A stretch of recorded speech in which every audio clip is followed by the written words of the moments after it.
Kita sering banget dengar kata blockchain tiap kali ngomongin kripto. Padahal bagi kebanyakan orang, terutama bagi yang baru terjun ke dunia kripto, istilah blockchain itu kedengaran teknis dan ngebingungin. Padahal kalau kita pelajari lebih dalam, konsep dasar blockchain nggak seribet itu. Jadi di sini aku bakal coba ngejelasin konsep dasar blockchain sesimpel mungkin dan yang pasti nggak pakai bahasa developer. Biar kalian ada bayangan aja kira-kira blockchain itu apa sih dan kenapa banyak yang nganggep blockchain itu penting.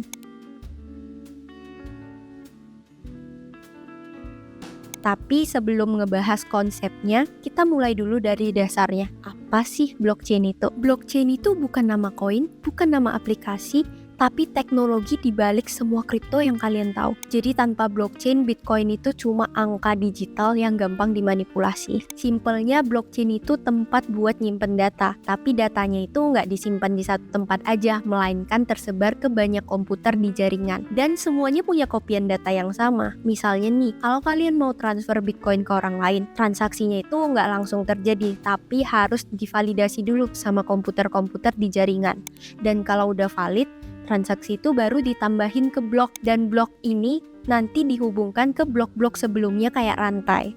Makanya disebut blockchain. Jadi karena semua orang punya salinan data yang sama nih, hampir gak mungkin banget buat manipulasi data itu.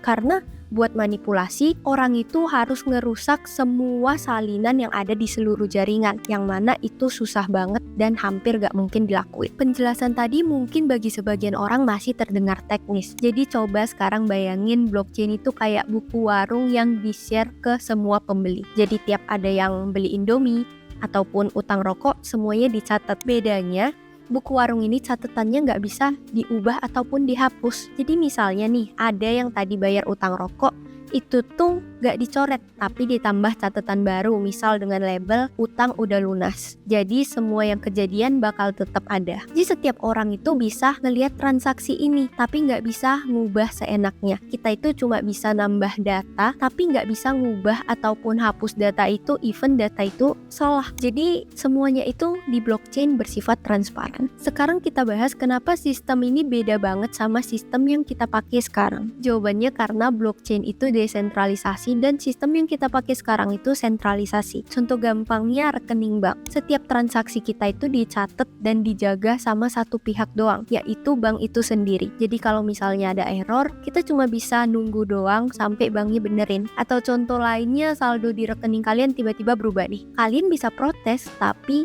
balik lagi keputusannya ada di bank karena kalian gak punya salinan datanya sehingga gak bisa validasi secara mandiri. Beda banget sama blockchain yang tiap orang yang ada di dalam jaringan punya kopian data yang sama. Jadi kalau misalnya ada satu versi yang aneh atau beda, sistem bakal langsung ngenalin dan ngebandingin sama mayoritas dan bisa langsung nolak perubahan yang gak sah itu. Jadi semuanya itu transparan.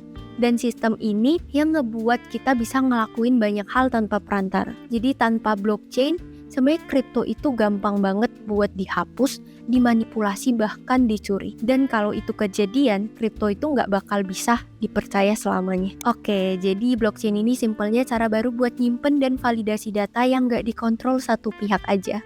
Karena semua orang punya kopian data yang sama dan saling memverifikasi kebenarannya. Kalian pasti ngerti kenapa sistem ini bisa jadi game changer di masa depan. Mungkin sekian dulu. Kalau misalnya kalian ada analogi lain yang lebih relate atau mau bahas topik lanjutan, tulis aja di kolom komen.